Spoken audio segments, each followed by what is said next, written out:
चलिए आज जो हम लोग मई माह का दूसरे शनिवार है ना। Yes sir. मई माह का दूसरे शनिवार है। Yes sir. आज जो हमको करना है विद्यालय आपदा प्रबंधन योजना का निर्माण है ना। Yes sir. पिछले सप्ताह में हम लोग 1000 ढंड पे किए थे ना। Yes sir. क्या क्या खतरे हैं, खतरे को पहचानना है। यस। अभी जो है मौसम के अनुसार हम लोग को आज सुरक्षित शनिवार को करना है, जिसमें विषय है आपको चक्रवात, हीट वेव, आगजनी है ना। गर्मी के दिनों में सब घटनाएं होती है। ऐसे तो आप लोग अपने बुक में भी पढ़ते हैं ना। Yes sir. किताब में भी आपका विज्ञान का किताब हो, हिंदी का किताब हो, आपका एसएसटी का किताब हो, वो विषय वस्तु को हम लोग किताब में भी पढ़ते हैं। लेकिन उसमें आज सुरक्षित शनिवार को हमको 2-4 विषय पे अलग, जैसे हिट के बारे में हम लोग अपने 7 क्लास के बुक में भी पढ़े हैं ना। Yes sir. आज भी हम लोग उसके बारे में जानेंगे। आपको चक्रवात के बारे में भी आप लोग 7वां किताब में पढ़े हैं, आंधी है ना, आंधी हवा तूफान पढ़े हैं ना। Yes sir. तो उसको भी हम लोग जानेंगे। फिर आगजनी की घटना है ना, वो भी हम लोग पढ़े हैं 8वां क्लास में। तो सारी चीज के बारे में हम लोग को आज समझना है। तो पहले हम लोग चक्रवात जानते हैं आप लोग? चक्रवात जानते हैं कि नहीं? नहीं जानते हैं तो बोलिए ना, जानते हैं? नहीं जानते, बात सही है। वो चक्रवात जो होता है हम लोग उस इलाके में नहीं है, हम लोग उस इलाके में नहीं है। वो चक्रवात जो आता है समुद्र के जो किनारे है वहां पर एक घटना अधिक होता है ना। हम लोग के यहाँ आंधी आता है ना, आंधी आता है ना, जिसको देहात में कहते हो पिंडोइया है ना, वो सब होता है। आप देखिएगा कि जब चक्रवात को पढ़ना है तो पहले हम लोग पढ़ रहे थे क्लास 7 में ही चैप्टर में कि संवहन विधि का व्यवहारिक उपयोग पढ़ना था है ना। स्थल समीर और आपको समुद्री समीर है ना, उसके बारे में भी हम लोग पढ़े थे ना, स्थल समीर और समुद्री समीर में है ना। देखिए इसमें क्या है, ये चक्रवात तूफान आंधी जो आता है, ये पृथ्वी है ना, पृथ्वी असमान रूप से गर्म होती है। एक समान पृथ्वी गर्म नहीं होता है ना, एक समान पृथ्वी गर्म नहीं होता। जैसे देखिएगा कि एक तो स्थलीय समीर और समुद्री समीर कैसे होता है, जब सूर्य निकलता है ना, तो क्या होता है, पृथ्वी तेजी से गर्म होता है ना। पृथ्वी पर है क्या, समुद्र है ना, महासागर जो है दिन में गर्म नहीं हो पाता, देरी से गर्म होता है ना। और धरती जो है पहले गर्म हो जाता है। तो धरती जब गर्म होता है तो वहां का हवा क्या होता है, हल्का हो जाता है। हल्का होके हवा ऊपर उठता है ना। जब हवा ऊपर उठता है तो वहां क्या होता है, दबाव जो है कम हो जाता है, निम्न दबाव हो जाता है। निम्न दबाव होने के कारण जो है समुद्र की जो ठंडी हवा वो किधर चला है, धरती की ओर चला है ना। और जस्ट उल्टा क्रिया रात में होता है। जब जैसे सूर्यास्त होता है तो धरती तेजी से ठंडा होना शुरू हो जाता है और समुद्र क्या होता है, गर्म ही रह जाता है। तो समुद्र की हवा इधर आता है, किधर, पृथ्वी की तरफ आ रहा है ना, पृथ्वी की तरफ। अब वो उधर से जो ठंडा हवा पृथ्वी का है वो कहाँ चला जाता है, समुद्र की तरफ है ना। तो रात्रि में जो है आपको स्थलीय समीर हो गया और दिन में हो गया समुद्री समीर आता है ना। जब तूफान भी आता है तो होता क्या है कि समुद्र का पानी जो है तेजी से गर्म होता है, गर्म होता है। गर्म जब होता है समुद्र का पानी इलाका, तो अपने साथ क्या करता है, वो पानी और जलवाष्प लेकर वो उठता है। अब वही जब आता है तो तूफान चक्रवात आ जाता है ना। तो इसको हम लोग आप विस्तृत रूप से समझेंगे। अब हम चाहेंगे, अभी गर्मी का मौसम है, खास करके हम लोग का जो विद्यालय आना रहता है, घर से विद्यालय जाना होता है, अभी गर्मी में है ना, लू का चांस रहता है, उसको हम लोग बोलते हैं हीट वेव, गर्म हवाएं। तो आपको उस पर हमारे सत्येंद्र सर जो है आपको विस्तार पूर्वक चर्चा करें। दूसरा शनिवार है, उसमें जो दूसरा टॉपिक है हीट वेव। हीट मतलब क्या होता है, गर्म। वेव मतलब क्या होता है, गर्म हवा, जो कि हम लोग देहाती में भाषा में क्या बोलते हैं, लू बोलते हैं, लहर बोलते हैं। हाँ, Yes, sir. लू लहर से हम लोग परिचित हैं, क्योंकि ये जो हमारा जो क्षेत्र है लू लहर के प्रकोप झेलता है। प्रत्येक वर्ष लू और लहर का प्रकोप हम लोग झेलते हैं। तो लू लहर क्या होता है इसके बारे में समझना है।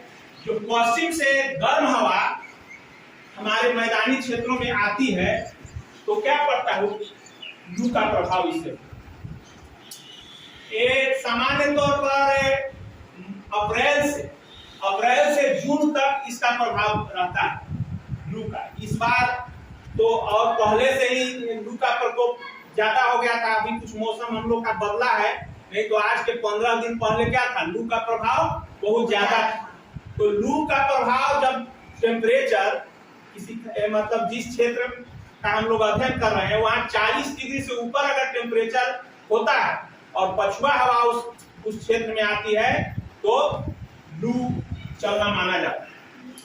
और इसका प्रभाव मनुष्यों के साथ साथ अन्य जीव जंतुओं पर भी विपरीत पड़ता है। हम लोगों का जो शरीर है उस टेम्परेचर के योग्य नहीं रहता, उस टेम्परेचर को झेलने के योग्य नहीं रहता है। तो इसका बुरा प्रभाव हमारे शरीर और जंतुओं, पेड़ पौधों सभी पर पड़ता है। तो इसके लिए हमें बचाव करना चाहिए। पहला तो बचाव है कि धूप में नहीं निकलना। लू के दिनों में हमें धूप में नहीं निकलना है। सरकार ने इसके लिए भी देखिए आदेश निकाला है हम लोग का। पहले विद्यालय कितना बजे तक चलता है? 9 बजे से 3 बजे। 9 बजे से 3 बजे तक चलता, 4 बजे तक चलता, 9 बजे से 4 बजे तक चलता है। तो सरकार ने क्या किया, मॉर्निंग स्कूल कर दिया। अप्रैल से प्रत्येक वर्ष 1 अप्रैल से मॉर्निंग विद्यालय हो जाता है। अब उसमें भी जब 11 मतलब छुट्टी कितने बजे होती है? 11:30 बजे छुट्टी होती थी।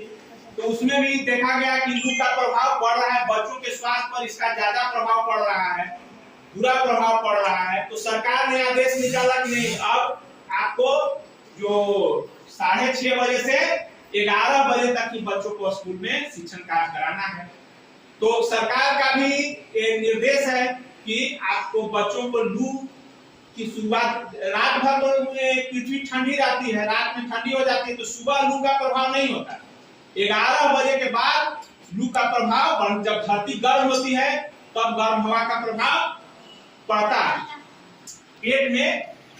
पेट भरा होना चाहिए और पानी खूब पीना है। इसमें पानी खूब पीना है। इसका प्रभाव शरीर का जो हीट वेव है, इसका प्रभाव शरीर पर पड़ता है कि शरीर का तापमान जो है वो बढ़ जाता है हीट वेव के कारण। तो पानी पूरा पीजिए और इसका असर आपको होता है। और शरीर से और अन्य तरह से भी, मान लीजिए लैट्रिन के साथ जो लूज मोशन हो जाता है तो उसमें भी पानी की कमी हो जाती है। उसके चलते डिहाइड्रेशन होता है शरीर में। तो उसके लिए आपको ORS घोल पिलाना है। आप देखिए हमारी जो छात्रा है ऋचा कुमारी, ये आएगी और ORS घोल बनाने के तरीका और पीने का तरीका आपको बताएगी। ऋचा कुमारी, चलिए बहुत सुंदर। हमने आपको बताया कि कैसे हीट वेव में हम बचेंगे, क्या सावधानियां बरतेंगे। अगर हम उसका शिकार हो गए तो हम उससे बचाव के लिए प्राथमिक उपचार हम क्या कर सकते हैं। बहुत सुंदर। अब ऋचा कुमारी बता ही दे।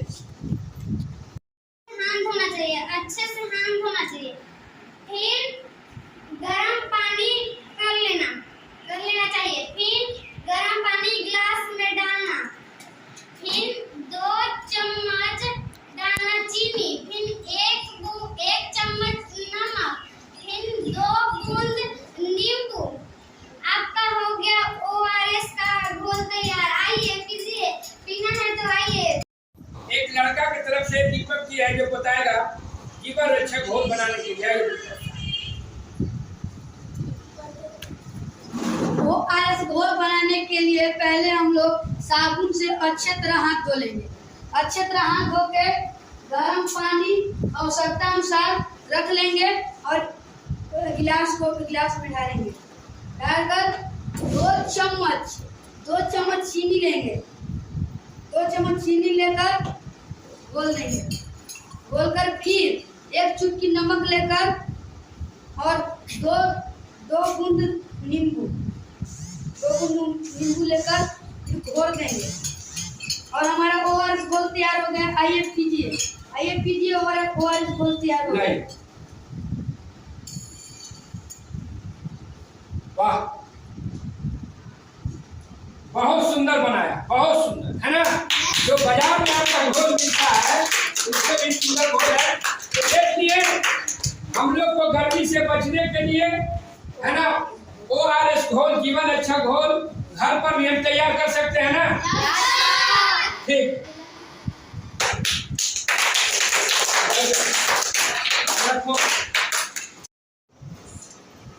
आपदा प्रबंधन के योजना पर हम लोग ने 2-3 विषय पर बात किए जो मौसम से संबंधित है। ऐसे तो हम लोग को प्रत्येक शनिवार को करना होता है विभिन्न विषय पर, अगले बार भी दूसरे विषय पर हो। अब सारी सावधानियां बरतने के बाद अगर कोई घटना होता है तो हमें क्या उसको प्राथमिक उपचार करना है, उसके बाद हमें क्या अस्पताल में भी ले जाना होता है। तो आप किसी व्यक्ति को ऐसे उठा कर नहीं ले जाइएगा, उसको चोट लगा हुआ है कैसी है, आप जैसे तैसे उठा लीजिएगा तो उसको और दिक्कत हो जाएगा, है ना। आपको एम्बुलेंस का नंबर मालूम है ना सबको? उसको एम्बुलेंस का नंबर कितना है? 102। और अगर आगजनी की घटना हो गई, एम्बुलेंस को बुलाना है, दमकल को, तो उसका नंबर कितना है? 101। कितना है? सभी अपने कापी उस नंबर को नोट कर लीजिए।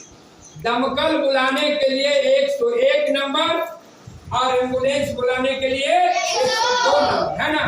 अब देखिए आपको हम स्ट्रेचर पर कैसे ले जाना है, आप घर में भी तैयार करिए, कुछ नहीं। देखिए एक हमने ये बोरा के चाट ले लिए हैं, है ना, और 2 को बढ़िया मजबूत जो है हमने लकड़ी ली है ना, बांस का, है ना। अपने विद्यालय में सभी को रखना भी है बना के, है ना। और ये देखिए ये बनाया है आपका जो प्रेरक है, बाल प्रेरक है, उसी के द्वारा ही बनाया गया है। बहुत सुंदर बनाया है, मजबूत भी बनाया है। तो आज जो है किसी दुर्घटनाग्रस्त व्यक्ति को हमें स्ट्रेचर पर कैसे ले जाना है उसके बारे में हमें मॉक ड्रिल करना। ये बच्चा जो है तो हमको प्राथमिक उपचार के बाद हमको ले जाना है। पहले तो इसको हम क्या करेंगे कि पहले हम फर्स्ट एड करेंगे, है ना। मान लिया कि चोट लग गया है तो इसको पहले हम क्या करेंगे? बैंडेज करेंगे, है ना। यहाँ पर है हम अपना फर्स्ट एड जो है विद्यालय का, वो फर्स्ट एड का हम उपयोग करेंगे। मान लिया कि हमको एक ही हो गया है ना, कट छट गया तो इसको हम क्या करेंगे? ये कर देंगे। उसके बाद हम क्या करेंगे? इसको बैंडेज से हम लोग बांध देंगे, क्या है ना, बैंडेज से हम लोग बांध देंगे। अब बांधने के बाद जो है हम लोग ले जाएंगे फिर कहाँ? स्ट्रेचर पर।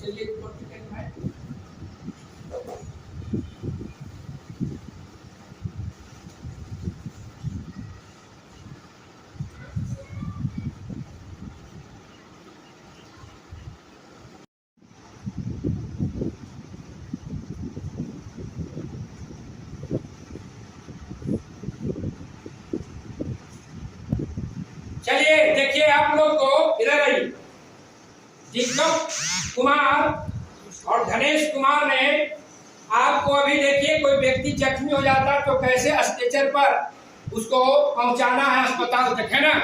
बहुत अच्छा इन्होंने किया।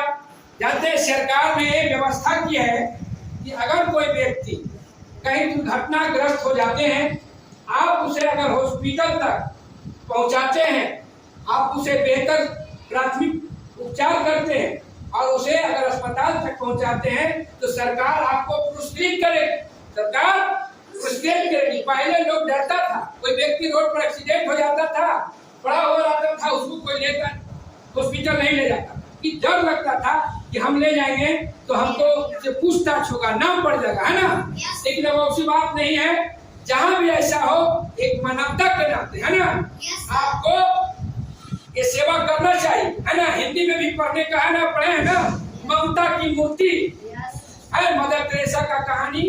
उन्होंने पीड़ित मानव को सेवा किया, सरकार ने उनको नोबेल पुरस्कार से पुरस्कृत किया, नोबेल पुरस्कार से। इस ढंग से हम लोग को भी जहाँ भी कोई घटना हो तो हम एक शिक्षित नागरिक हैं। बच्चे क्या है, आज का बच्चे कल देश का भविष्य है ना। अगर आप भी बेहतर रहिएगा तो हमें एक अच्छे नागरिक के कारण नागरिक को भी सेवा करना चाहिए, समाज को भी देखना चाहिए। आज इसी एक्टिविटी के साथ आज का जो है सुरक्षित शनिवार का मॉक ड्रिल को हम लोग समापन करेंगे।